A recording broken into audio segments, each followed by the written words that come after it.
এই সমস্ত কন্ট্রাক্টদারি বক্তা, ওয়াইজি, লেকচারক, চুক্তি করা বক্তা, এই সমস্ত আলোচক বক্তাদেরকে সমাজ থেকে আমাদের বয়কট করতে হবে। কথা বলেন, কি করতে হবে? আর একটু জোরে বলেন, কি করতে হবে? এই যুবকের দল, তোমরা তো খালি কন্ট্রাক্ট সুন্দর তালাশ করো, ভাইরাল তালাশ করো। ভাইরাল নয়, ভাইরাল হলো সে যার কথার সাথে আল্লাহর কথা মিলে যায়, এই হলো মূলত ভাইরাল। কথা বলেন ঠিক কি?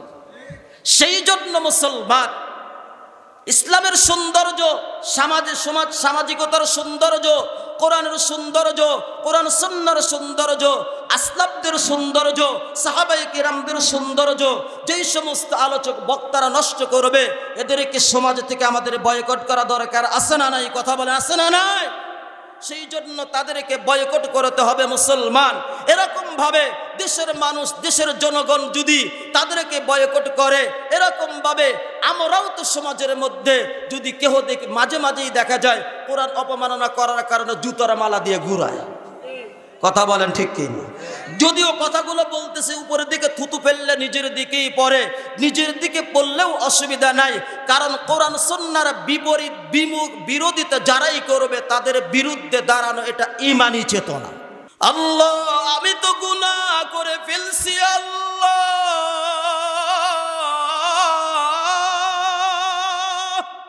আমি অন্যায় করে ফেলছি, আল্লাহ আমি গুনাহ করে আমি নফসের উপর জুলুম করে ফেলছি, আল্লাহ আল্লাহ আমাকে ফিরিয়ে দিয়েছে ওমর, আল্লাহ আমাকে ফিরিয়ে দিয়েছে আবু বকর, আমাকে ফিরিয়ে দিয়েছে আলী, আমাকে ফিরিয়ে দিয়েছে বিশ্বনবী রাহমাতাল লিল আলামিন, আমাকে ফিরিয়ে দিয়েছে আল্লাহ। কিন্তু আমি সালাবা নৈরাশ হইনি, আমি তো তোমার কথার উপরে অটল। লা তাকনাতু মির রাহমাতিল্লাহ, বান্দা তুই যতই গুনাহ করস না কেন বান্দা, যতই গুনাহ করস না কেন, পাহাড় পরিমাণ গুনাহ করে ফেলছ রে বান্দা, জমিন থেকে আসমান পর্যন্ত গুনাহ করে ফেলছ রে বান্দা। বান্দা তুই বুঝার পারে আমি আল্লাহর কাছে ফাস্তাগফিরু লিযুনুবিহিম, আমি আল্লাহকে বল, আমি আল্লাহকে বল, আমি আল্লাহ তোর জীবনের গুনাহগুলো আমি আল্লাহ মাফ করে দেব।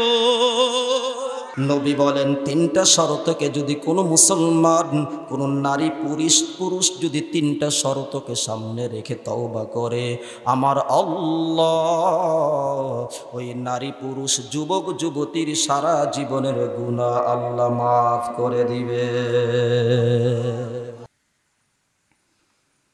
যখন সালাবাতুল আনসারী রাদিয়াল্লাহু তাআলা আনহু সাঈদ ইবনে আব্দুর রহমান তার স্ত্রীর হাত ধরে ফেলছে, এমন সময়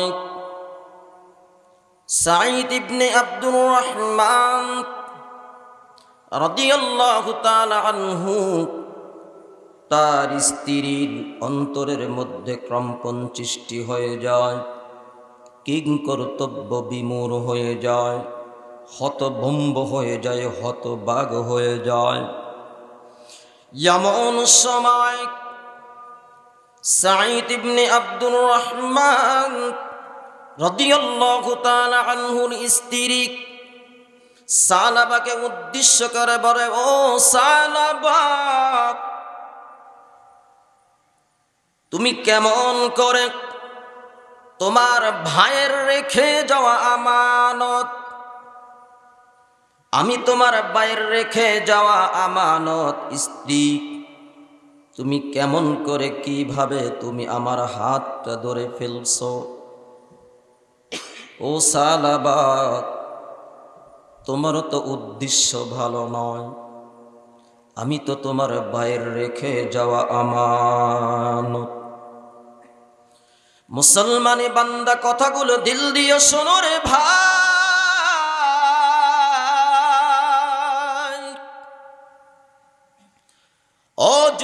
সমাজের দল,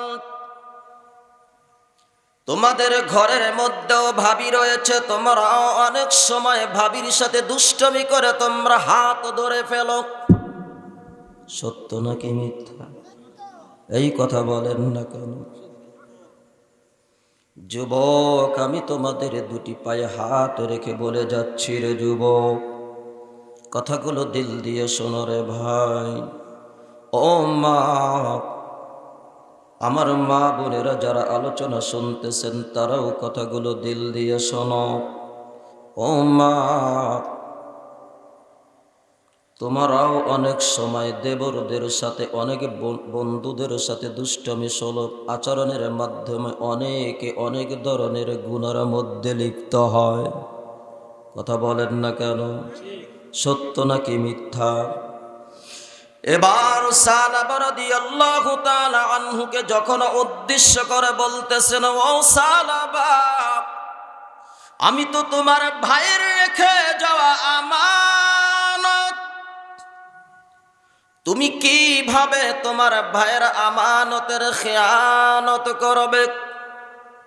ও সালাবা, এই ঘরের মধ্যে কেহ নাই, তুমি যদি তোমার মনের চাহিদা পূরণ করতে চাও করতে পারবা। তোমার ভাই হয়তো দেখবে না, প্রতিবেশীও দেখবে না, তোমার দোস্ত আহবাব কেহ দেখবে না, কিন্তু দেখবে কে? আর একটু জোরে বলেন কে? আর একটু জোরে বলেন কে? আল্লাহ তাআলা কোরআনের মধ্যে বলেন, ওয়া হুয়া মাআকুম আইনামা কুনতুম। আল্লাহ বলেন, বান্দা তোমরাও যেখানে আমি আল্লাহ, আর একটু জোরে, তোমরাও যেখানে আমি আল্লাহ সেখানে। ওহুয়া মাআকুম আইনামা কুনতুম। ও সালাবা, পৃথিবীর সবাইকে ফাঁকি দিতে পারবা, কিন্তু ওই আল্লাহকে তুমিও ফাঁকি দিতে পারবা না, আমিও পারবো না। ওই আল্লাহকে তুমি ভয় করো। কাকে ভয় করো? ও সালাবা, আল্লাহকে তুমি ভয় করো। আল্লাহ সব কিছু দেখে রে সালাবা,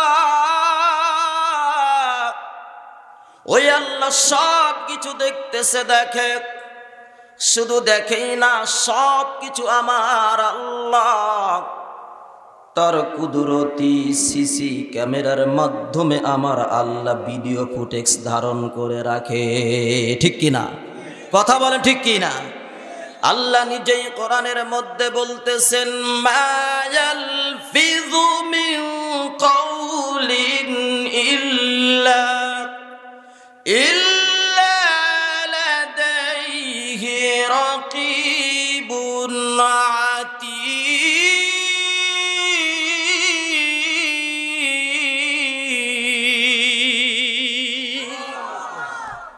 আল্লাহ বলেন, বান্দা তুমি যা কিছু করো না কেন, সব বিষয়গুলো আমি আল্লাহ আমার কুদরতি ক্যামেরার মাধ্যমে ভিডিও ধারণ করে রাখতেছি, হেফাজত করে রাখতেছি, সংরক্ষণ করে রাখতেছি। কারণ দুনিয়ার বিজ্ঞান, সায়েন্স, প্রযুক্তির আবিষ্কৃত জিনিসগুলো যদি ভিডিও ফুটেজ ধারণ করে রাখতে পারে, আমার আল্লাহ পারে কি পারে না? এই ক্ষমতা আল্লাহর আছে না নাই? যখন সাঈদ ইবনে আব্দুর রহমান রাদিয়াল্লাহু তাআলা আনহুর স্ত্রী এমন করে ঠান্ডা মাথায় সুন্দর করে আল্লাহ তাআলাকে হাজিরি নাজিরি জেনে সালাবাকে যখন কথাগুলো বললেন, ওই সালাবার সেন্স ফিরে এসছে, তার হুঁশ ফিরে এসেছে। সঙ্গে সঙ্গে তার ধারণা হয়ে গেছে, আমি কি করলাম? আল্লাহর নবী আমাকে তার ফ্যামিলি দেখভাল করার জন্য আমানত হিসাবে আমাকে দায়িত্ব দিয়ে গিয়েছে। আমার ভাই সাঈদ ইবনে আব্দুর রহমান সেও তার ফ্যামিলির দেখভাল করার জন্য আমানত হিসেবে দায়িত্ব দিয়ে গিয়েছে, কিন্তু আমি কি করলাম? এমন সময় বিষয়টা বোঝার কারণে, বোঝার পর চিৎকার করতে করতে, কান্না করতে করতে বাড়ি থেকে বের হয়ে যায়, এলাকা থেকে চলে যায়, ওই পাহাড়িয়া অঞ্চলের মধ্যে চলে যায়। দিনের পর দিন চলে যাচ্ছে, সপ্তাহ চলে যাচ্ছে। এই দিক দিয়ে আল্লাহর নবী তাবুকের যুদ্ধের ময়দান থেকে সাহাবায়ে কেরামদেরকে সঙ্গে নিয়ে আল্লাহর নবী মদিনায় আগমন করলেন। কিন্তু মদিনার নিয়ম ছিল, যেই সমস্ত সাহাবায়ে কেরাম যুদ্ধের ময়দানে যেত, যারা শহীদ হয়ে যেত, তারা তো শাহাদত বরণ করত, তাদেরকে সেখানেই দাফন করা হতো, কবর দেওয়া হতো।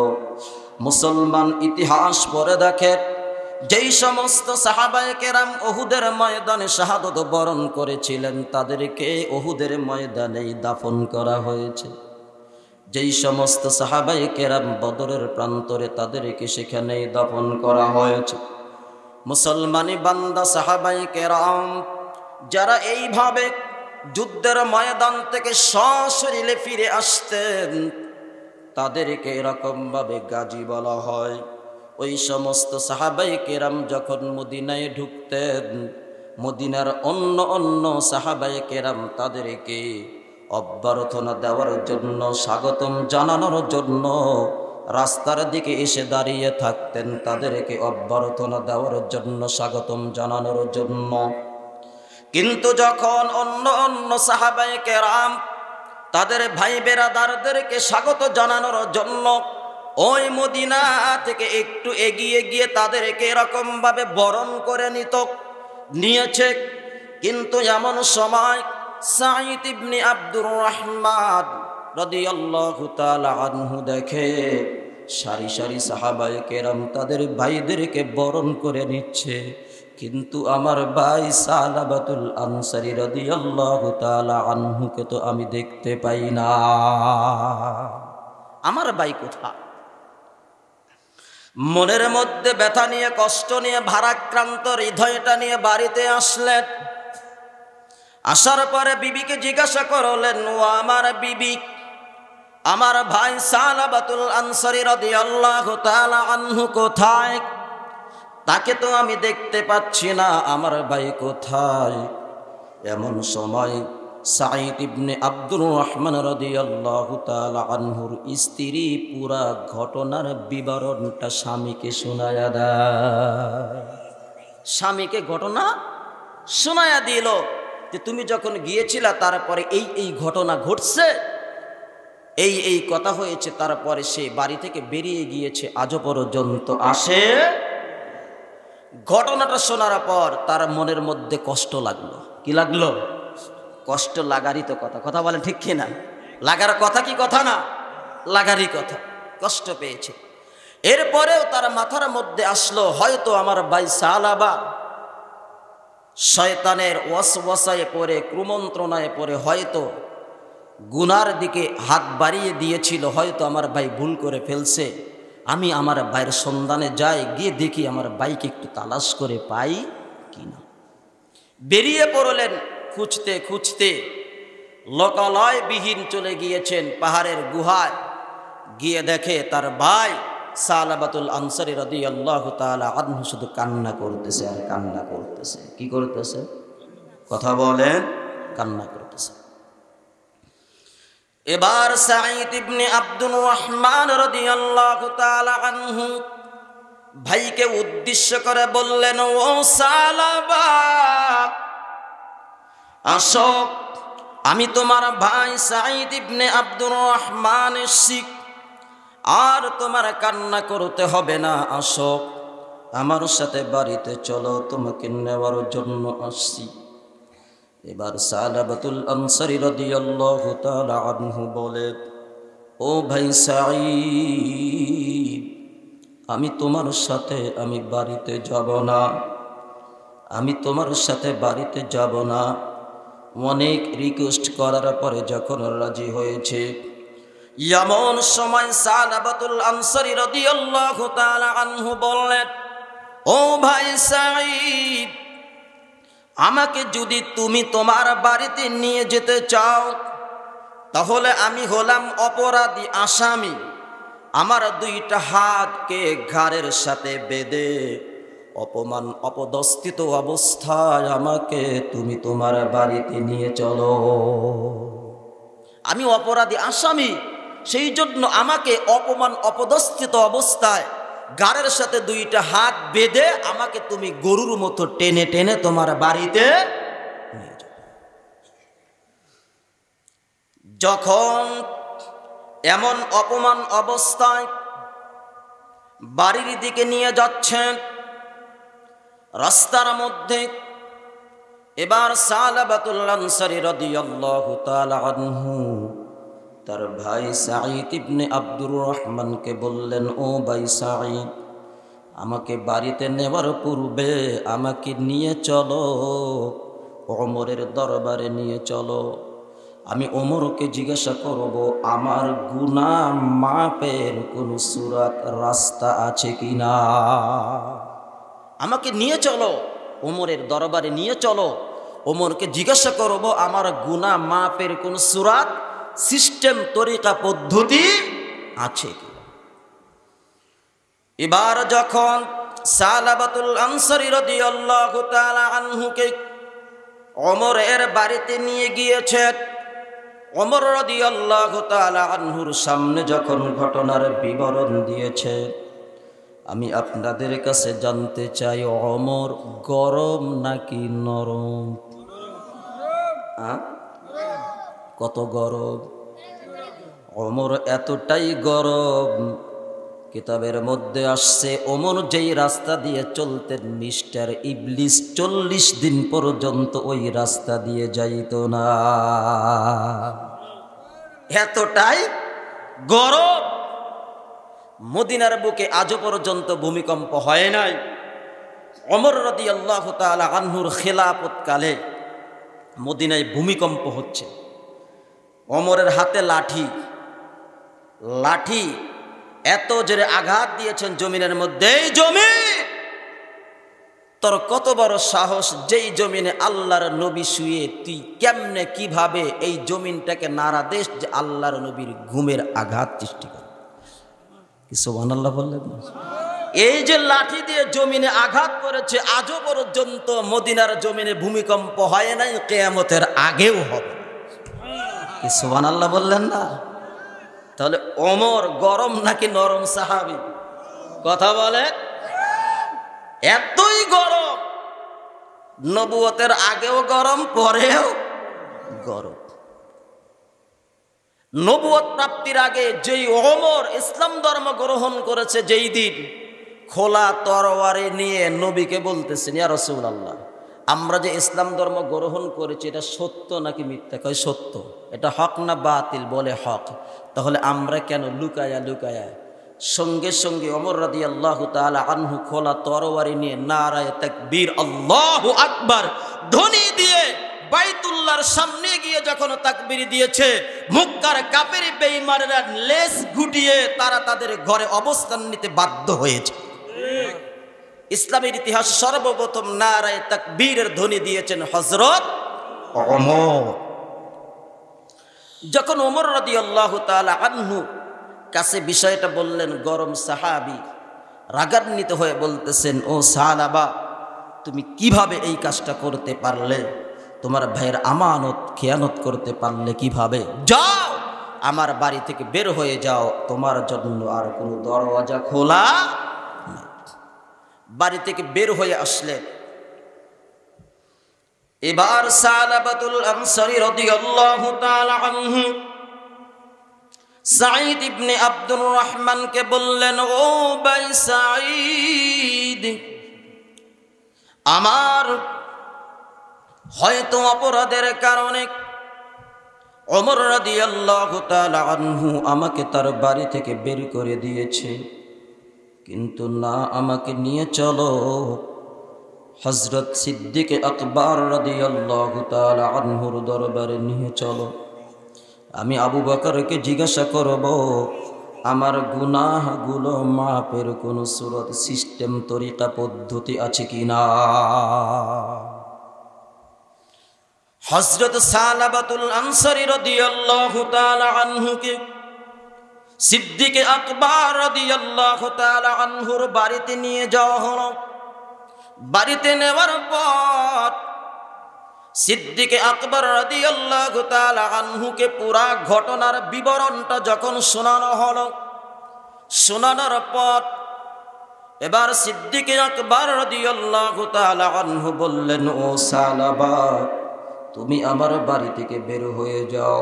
তুমি কেন আমানতের খিয়ানত করলা? তোমার জন্য আমার দরওয়াজায় কোনো সুযোগ নাই। তুমি আমার বাড়ি থেকে বের হয়ে যাও। যখন বাড়ি থেকে বের হলেন, এবার সালাবাতুল আনসারী রাদিয়াল্লাহু তাআলা আনহু সাঈদ ইবনে আব্দুর রহমানকে বললেন, ও ভাই সাঈদ, আমাকে তুমি নিয়ে চলো আলীর দরবারে। আলীকে জিজ্ঞাসা করব আমার মাপের কোনো সূরাত সিস্টেম তরিকা পদ্ধতি আছে কিনা, আমাকে নিয়ে চলো। এবার সাঈদ ইবনে আব্দুর রহমান রাদিয়াল্লাহু তাআলা আনহু তাকে সঙ্গে নিয়ে আলী রাদিয়াল্লাহু তাআলা আনহুর বাড়িতে চলে যায়। আলী রাদিয়াল্লাহু তাআলা আনহু তাকে বাড়ি থেকে বের করে দেয়। মুসলমানে বান্দা এবার সালাবাতুল আনসারী রাদিয়াল্লাহু তাআলা আনহু বলেন, ও ভাই সাঈদ, আমি চেয়েছিলাম আমার গুনাহের কথাটা যেন নবী না জানতে পারে। নবী যদি জানতে পারে নবী কষ্ট পাবে, নবী যদি জানে নবী কষ্ট পাবে। নবী কষ্ট পেলে আমি সালাবা নিজেকে কন্ট্রোল করতে পারবো না, নিয়ন্ত্রণ করতে পারবো না। সেই জন্য আমি আগে তিনজনের দরবারে গিয়েছিলাম, বাড়িতে গিয়েছিলাম, কিন্তু তিনজন আমাকে ফিরিয়ে দিয়েছে। ও সাঈদ, এবার চলো, আমাকে নিয়ে চলো রাহমাতাল লিল আলামিনের কাছে।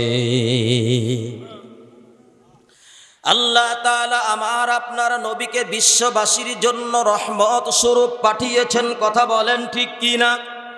আল্লাহ হলেন রহমান, নবী হলেন রহমত।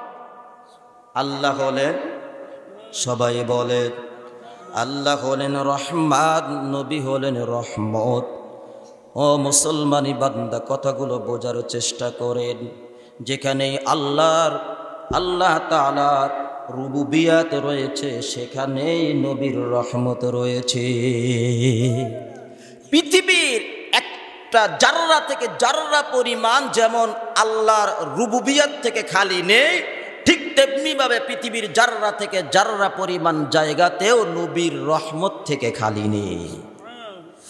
আল্লাহ তাআলা কোরআনের মধ্যে এইভাবেই বলতেছেন, ওয়ামা আরসালনাকা ইল্লা রাহমাতাল লিল আলামিন।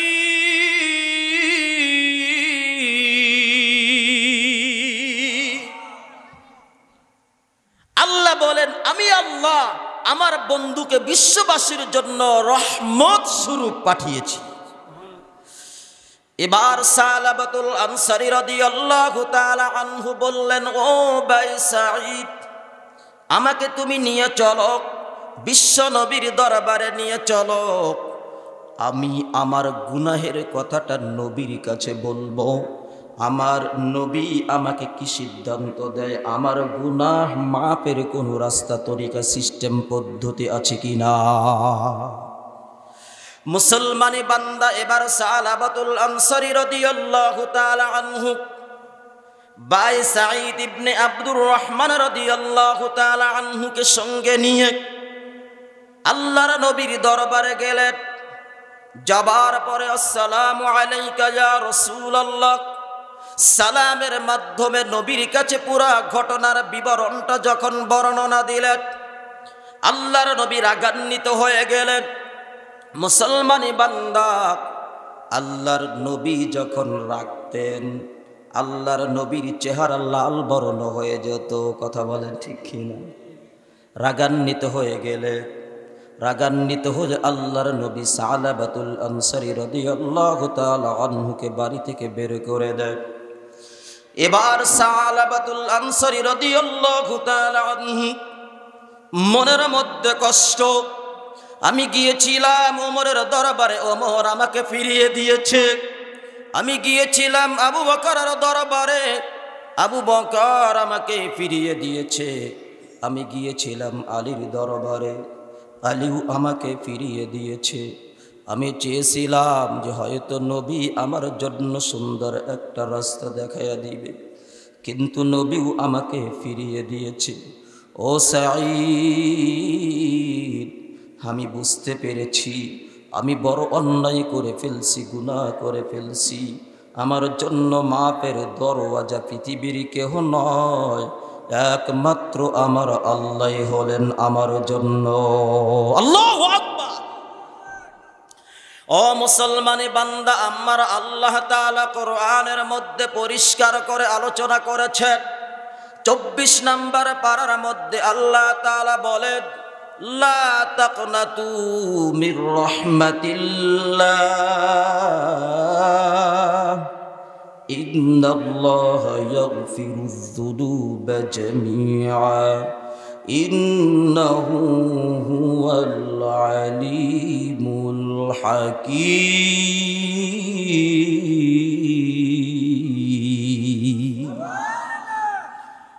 ও সাঈদ, আমাকে নিয়ে চলো। নবীর দরবার থেকেও ফিরিয়ে দিয়েছে। ও সাঈদ, আমাকে তুমি ছেড়ে দাও, আমি আমার রবের কাছে আমি হস্ত। আমি আমার রব আমাকে যেই দিকে নিয়ে যাই সেই দিকে যাব, তুমি আমাকে ছেড়ে দাও। মুসলমানি বান্দা সালাবাতুল আনসারী রাদিয়াল্লাহু তাআলা আনহু তার ভাই সাঈদ ইবনে আব্দুর রহমানের কাছ থেকে বিদায় নিয়ে চলে যায়। দিন চলে যাচ্ছে, শুধু কান্না আর কান্না, কান্না আর কান্না। মুসলমানি বান্দা, এমন সময় এই সালাবাতুল আনসারী রাদিয়াল্লাহু তাআলা আনহু এই গুনাহ করার কারণে এই পরিমাণ আল্লাহর কাছে কান্নাকাটি করেছে, আল্লাহ তাআলার কাছে কান্নাকাটি করেছে। আল্লাহ তাআলাকে এতটাই রাজি আর খুশি করেছে, আল্লাহ তাআলা এই সালাবাতুল আনসারী রাদিয়াল্লাহু তাআলা আনহুর শানে আল্লাহ তাআলা সূরাত আলে ইমরানের 135 নম্বর আয়াতে কারিমা জিবরাইলের কাছে দিয়ে আল্লাহ তাআলা জানাইয়া দেয়, ও জিবরাইল,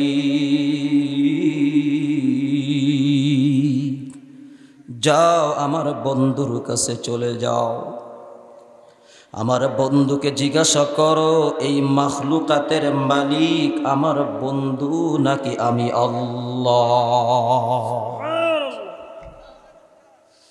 আল্লাহর নবীর কাছে আসলেন জিবরাইল আলাইহিস সালাতু ওয়াস সালাম। আল্লাহর নবীর দরবারে আসলেন। আসার পরে সালাম দিয়ে আল্লাহর নবীকে প্রশ্ন করলেন, ইয়া রাসূলুল্লাহ, আমার আল্লাহ জানতে চায় এই উম্মতের মালিক আপনি নাকি আল্লাহ? আল্লাহর নবী বললেন, ও জিবরাইল, উম্মতের মালিক হলেন আমার আল্লাহ। আল্লাহ যদি মালিক হয়ে থাকে তাহলে আপনি কেন সালাবাতুল আনসারী রাদিয়াল্লাহু তাআলা আনহুকে ফিরিয়ে দিয়েছে? কি সুবহানাল্লাহ বললেন না? আপনি কেন এই সালাবাতুল আনসারী রাদিয়াল্লাহু তাআলা আনহুকে ফিরিয়ে দিয়েছেন?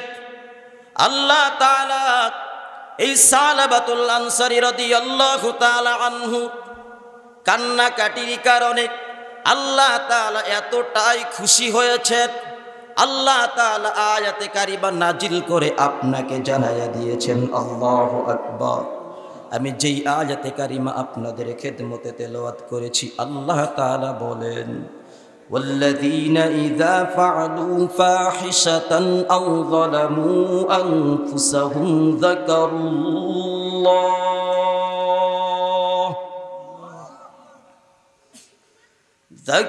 الله فاستغفروا لذنوبهم ومن يغفر الذنوب إلا الله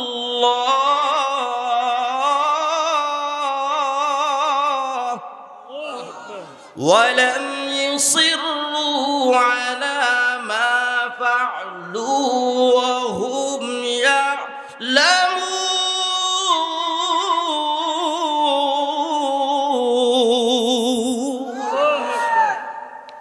আল্লাহ রাব্বুল আলামিন জানায়া দেখ ওয়াল্লাযীনা ইযা ফাআলু ফাহিশাতান আও যালামু আনফুসাহুম যারা গুনাহ করার কারণে নিজের নফসের উপরে জুলুম করার কারণে নিজের নফসের উপরে জুলুম করার কারণে গুনাহ করার কারণে আল্লাহ তাআলার কাছে ক্ষমা চায় আল্লাহ তাআলার কাছে ক্ষমা চায় ওই আল্লাহ তাআলাকে স্মরণ করে আল্লাহ তাআলাকে ডাকে আমার আল্লাহ ওই সমস্ত বান্দাদেরকে আমার আল্লাহ মাফ করে দেয় ওয়াল্লাযীনা ইযা ফাআলু ফাহিশাতান আও যালামু যখন কোনো বান্দা ফাহিশাত কাজ করে ফেলে গুনার কাজ অহেতুক কাজ অন্যায় কাজ করে ফেলে ফাহিশাতান আও যালামু আনফুসাহুম অথবা এই গুনাহ করার কারণে নফসের উপরে জুলুম করে কার উপরে নফসের উপরে জুলুম করার পর ওই বান্দা যখন আল্লাহ তাআলাকে পাওয়ার জন্য আল্লাহকে স্মরণ করে যাকারুল্লাহ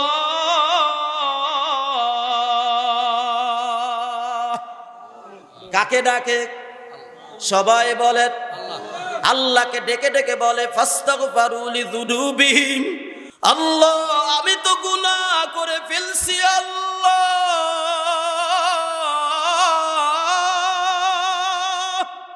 আমি অন্যায় করে ফেলছি আল্লাহ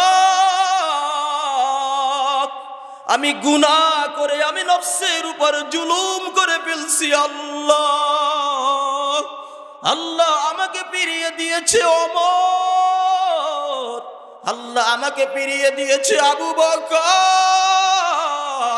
আমাকে ফিরিয়ে দিয়েছে আলী আমাকে ফিরিয়ে দিয়েছে বিশ্বনবী রাহমাতাল লিল আলামিন আমাকে ফিরিয়ে দিয়েছে আল্লাহ কিন্তু আমি সালাবা নৈরাশ হইনি আমি তো তোমার কথার উপরে অটল লা তাকনাতু মির রাহমাতিল্লাহ বান্দা তুই যতই গুনাহ করস না করেন বান্দা যতই গুনাহ করস না কেন পাহাড় পরিমাণ গুনাহ করে ফেলছো রে বান্দা জমিন থেকে আসমান পর্যন্ত গুনাহ করে ফেলছো রে বান্দা বান্দা তুই বুঝার পরে আমি আল্লাহর কাছে চা ফাস্তাগফিরু লিযুনুবিহিম আমি আল্লাহকে বল আমি আল্লাহ তোর জীবনের গুনাহগুলো আমি আল্লাহ মাফ করে দেব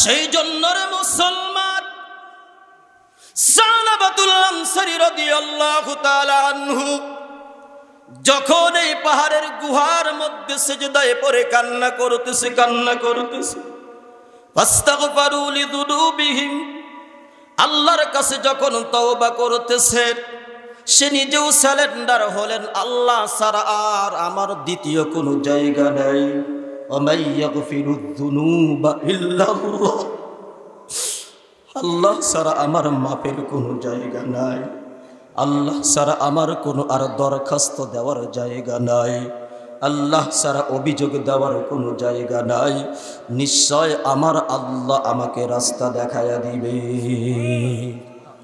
মুসলমানি বান্দা যখন ওই সালাবাতুল আনসারী রাদিয়াল্লাহু তাআলা আনহুকে ক্ষমা করে দিয়েছে মুসলমানি বান্দা কথাগুলো দিল দিয়ে শোনো রে ভাই এবার জিবরাইল আলাইহিস সালাতু ওয়াস সালাম যখন বিষয়টা নবীকে অবগত করলেন, আল্লাহর নবী সাহাবায়ে কেরামদেরকে ডাকলেন, ও আমার সাহাবায়ে কেরাম, তোমরা যাও যাও আমার সালাবার সন্ধান নিয়ে আসো। মুসলমানি বান্দা সাহাবায়ে কেরাম ওই সময় সিদ্দিকে আকবর রাদিয়াল্লাহু তাআলা আনহু হাজির, ওমর রাদিয়াল্লাহু তাআলা আনহু হাজির, মুসলমানি বান্দা আলী রাদিয়াল্লাহু তাআলা আনহু সেখানে উপস্থিত। এমন সময় আসলেন নবীর একজন বয়োজ্যেষ্ঠ সাহাবী হযরত সালমান ফারসি রাদিয়াল্লাহু তাআলা আনহু। মুসলমানি বান্দা নবী বললেন, তোমরা যাও সালাবারকে সন্ধান করে নিয়ে আসো। এবার ওমর বলে, ইয়া রাসূলুল্লাহ, আমার কাছে সালাবা এসেছিল, আমি তাকে তাড়িয়ে দিয়েছি। আবু বকর বলে, ইয়া রাসূলুল্লাহ, আমার কাছেও এসেছিল, আমিও তাকে তাড়িয়ে দিয়েছি। এমন সময় সালমান ফারসি রাদিয়াল্লাহু তাআলা আনহু বলেন, ইয়া রাসূলুল্লাহ, আপনার যদি অনুমতি হয় আমি সালমান আমি তাকে সঙ্গে করে নিয়ে আসব। এমন সময় আল্লাহর নবী সালমান ফারসি রাদিয়াল্লাহু তাআলা আনহু নবী বলেন, তিনটা শর্তকে যদি কোনো মুসলমান, কোনো নারী পুরুষ যদি তিনটা শর্তকে সামনে রেখে তওবা করে, আমার আল্লাহ ওই নারী পুরুষ যুবক যুবতীর সারা জীবনের গুনাহ আল্লাহ মাফ করে দিবে। কয়টা শর্ত? কষ্ট হইতেছে, কষ্ট হইতেছে, ছেড়ে দেব। মুসলমানি বান্দা তিনটা শর্ত। নাম্বার 1, যেই গুনাহ থেকে আপনি তওবা করবেন, ধরে নেন মিথ্যা কথা, আমি আর জীবনে মিথ্যা কথা বলবো না। যেই গুনাহ থেকে আপনি তওবা করবেন, ওই গুনাহ ওই সময় স্টপ করে দিতে হবে, বন্ধ করে দিতে হবে। কি করে দিতে হবে? যেই গুনাহ থেকে আমি তওবা করব, ওই গুনাহ ওই সময় বন্ধ করে দিতে হবে, স্টপ করে দিতে হবে। নাম্বার 2, যেই গুনাহ থেকে আপনি তওবা করতেছেন, ওই গুনাহ আর ভবিষ্যতে কখনো কোনোদিন করা যাবে না। নাম্বার 3, যেই গুনাহ থেকে আপনি তওবা করবেন, ওই গুনার ব্যাপারে আপনার মধ্যে অনুশোচনা, অনুতপ্ত হতে হবে। হায় আমার দ্বারা এই গুনাহ হয়ে গেছে, হায় আমার দ্বারা এই গুনাহ হয়ে গেছে, এমন অনুশোচনা, অনুতপ্ত হতে হবে। এই তিনটা শর্তকে সামনে রেখে যদি কোনো ব্যক্তি তওবা করে, যদি কোনো মুমিন মুসলমান তওবা করে, আল্লাহর নবী বলেন, আত্তাইবু মিনাজ যামবি কামাল্লা যামবা লাহু। ওই ব্যক্তির তওবা এমন হয়ে যায় যেন ওই বান্দা জীবনে অতীতে কোনোদিন গুনাহ করে নাই। কি করে নাই? কথা বলেন। আল্লাহ তাআলা এই ব্যাপারে আয়াতে কারিমার মধ্যে বলেন, 28 নম্বর পারা 20 নম্বর পৃষ্ঠার শুরুতে, ইয়া আইয়ুহাল্লাযীনা আমানু তুবু ইলাল্লাহি তাওবাতান নাসুহা। আল্লাহ বলেন, যারা এই তিনটা শর্তকে সামনে রেখে তওবা করবে, তার তওবা হবে তাওবাতান নাসুহা, অর্থাৎ তার তওবার উপরে আমার আল্লাহ রাজি আর খুশি। সেই জন্য এই তিনটা শর্ত ইনশাআল্লাহ সামনে রেখে আমরা তওবা করতে রাজি আছি তো ইনশাআল্লাহ? রাজি আছি তো ইনশাআল্লাহ? আমার মা বোনেরাও হয়তো আলোচনা শুনতেছেন, যদি এখানে লাগাইছে, যদিও লাগানো জায়েজ নেই, তারপরেও লাগিয়েছে। আমি কিছু বললাম না আজকে, যেহেতু এলাকায় নতুন, কিন্তু আমার মা বোনেরাও কিছু শিখুক, কিছু শুনুক। সেই জন্য মুসলমান মা, তোমাদেরও পায়ে হাত রেখে বলি যে আল্লাহকে রাজি আর খুশি করার জন্যই আমাদের সবগুলো কাজ করতে হবে। কথা বলেন ঠিক কিনা? এই যে আজকে এত সুন্দর জান্নাতের বাগান সাজাইছে, আপনারা সবাই রাজি খুশি? সবাই রাজি, সবাই খুশি। সেই জন্য যদি খুশি থাকেন, তাহলে অবশ্যই আজকের আলোচনাতে যা কিছু আলোচনা হয়েছে অন্তরের মধ্যে নিতে হবে। কথা বলেন ঠিক কিনা? আর আজকের এই কথাগুলো যদি ইখলাসের সাথে হয়ে থাকে, তাহলে অবশ্যই আমিও আল্লাহর দরবারে কবুল, আপনারাও যদি ইখলাসের সাথে আলোচনা শুনে থাকেন, আপনারাও কবুল। কথা বলে ঠিক কিনা? কিন্তু আসলে দুঃখের বিষয়, বর্তমান সময়ে সমাজে ইখলাসের খুবই অভাব। কথা বলেন ঠিক কিনা? ইখলাসের খুবই অভাব। কারণ ইখলাস কিভাবে থাকবে? বর্তমান সময়ে বক্তাদের কন্ট্রাক্ট, এই টাকা চুক্তি করার কারণে ইখলাস দিন দিন একেবারে পৃথিবী থেকে বিদায় নিয়ে চলে যাচ্ছে। কথা বলেন ঠিক কিনা? যদি আমি নিজেও বক্তা না, আলেমও না, দাবিও করি না, তবে আল্লাহ কিছু খেদমত করাই বিধায় করতে পারি। সেই জন্য মুসলমান বর্তমান এই চুক্তি আর কন্ট্রাক্ট, এটা আমাদের সমাজে, আলেম সমাজের জন্য একটা বড় একটা মহামারী ভাইরাসের রূপ ধারণ করে ফেলছে। কথা বলে ঠিক কিনা? কি ধারণ করে ফেলছে? রূপ ধারণ করে ফেলছে। যার কারণে বক্তার মধ্যেও ইখলাস নাই, তাকওয়া নাই, শ্রোতার মধ্যে তো আরও নাই। কথা বলে ঠিক কিনা? শ্রোতারাও খোঁজে হলো সুর, কণ্ঠ, বক্তারাও এরকম ভাবে তাল মিলানোর চেষ্টা করেছে, প্র্যাকটিস করে এরকম ভাবে যে কণ্ঠ কিভাবে আরো সুন্দর করা যায়। কথা বলে ঠিক কিনা? সেই জন্য মুসলমান কন্টাক্ট, পূর্ববর্তী মুহাদ্দিসিন কেরাম, মুফাসসিরিন কেরাম, মুতাকাদ্দিমিন, এরা এই বিষয়টাকে হারাম ফতোয়া দিয়েছেন। যদি এখনো কিছু হালাল মানে বৈধ জায়েজ ফতোয়া দেওয়া হয়, কিন্তু এখন বর্তমান যেভাবে কন্টাক্ট করা শুরু করে দিয়েছে, এটার জায়েজের পর্যায়ে থাকে না, হারামের পর্যায়ে চলে গেছে। কিসের পর্যায়ে চলে গেছে? কথা বলে হারামের পর্যায়ে। কারণ যারা কন্টাক্ট করে, চুক্তি করে, যেই সমস্ত আলোচক, ওয়াইজিন, বক্তা, এক নাম্বার হলো তারা ইসলামের শান, শৌকত, মান, মর্যাদা, ইজ্জতকে নষ্ট করতেছে। কি করতেছে? কথা বলেন। ইসলামের যে একটা সৌন্দর্য, শান, শৌকত, সেই সৌন্দর্যটা তারা নষ্ট করে ফেলতেছে। শুধু তাই না, ইসলামের শান, শৌকত, সৌন্দর্য যেই নষ্ট করবে সে কখনো আল্লাহর বন্ধু হতে পারে না, নবীর বন্ধু হতে পারে না, সে আল্লাহ এবং আল্লাহর রাসূলের দুশমন। কথা বলেন। সে কার দুশমন হয়ে যায়? যে ইসলামের সৌন্দর্য আল্লাহ তুলে ধরেছেন, যে ইসলামের সৌন্দর্য লক্ষাধিক নবী রাসূল তুলে ধরেছেন, যে ইসলামের সৌন্দর্য তাওরাত, জাবর, ইনজিল সহ আসমানি সবগুলো কিতাবের মধ্যে আল্লাহ তুলে ধরেছেন, সেই সৌন্দর্য যারা নষ্ট করে, কন্টাক্ট চুক্তি করা বক্তা, এরা আল্লাহর দুশমন, রাসূলের দুশমন, উম্মতের দুশমন, মুসলমানদের দুশমন। কথা বলেন ঠিক কি? সেই জন্য আসুন, আল্লাহর দুশমন এই সমস্ত কন্টাক্টদারী বক্তা, ওয়াইজিন, লেকচারক, চুক্তি করা বক্তা, এই সমস্ত আলোচক বক্তাদেরকে সমাজ থেকে আমাদের বয়কট করতে হবে। কথা বলেন, কি করতে হবে? আর একটু জোরে বলেন, কি করতে হবে? এই যুবকের দল, তোমরা তো খালি কন্টাক্ট সুন্দর তালাশ করো, ভাইরাল তালাশ করো। ভাইরাল নয়, ভাইরাল হলো সে যার কথার সাথে আল্লাহর কথা মিলে যায়, এই হলো মূলত ভাইরাল। কথা বলেন ঠিক কি? সেই জন্য মুসলমান ইসলামের সৌন্দর্য, সামাজিকতার সৌন্দর্য, কোরআনের সৌন্দর্য, কোরআন সুন্নাহর সৌন্দর্য, আসলাফদের সৌন্দর্য, সাহাবায়ে কেরামদের সৌন্দর্য, যেই সমস্ত আলোচক বক্তারা নষ্ট করবে, এদেরকে সমাজ থেকে আমাদের বয়কট করা দরকার। আছে না নাই? কথা বলে আছে না নাই? সেই জন্য তাদেরকে বয়কট করতে হবে মুসলমান। এরকম ভাবে দেশের মানুষ, দেশের জনগণ যদি তাদেরকে বয়কট করে, এরকম ভাবে আমরাও তো সমাজের মধ্যে যদি কেহ দেখি, মাঝে মাঝেই দেখা যায় কোরআন অপমাননা করার কারণে জুতার মালা দিয়ে ঘুরায়। কথা বলেন ঠিক কি না? যদিও কথাগুলো বলতেছে উপরের দিকে থুতু ফেললে নিজের দিকেই পড়ে, নিজের দিকে পড়লেও অসুবিধা নাই।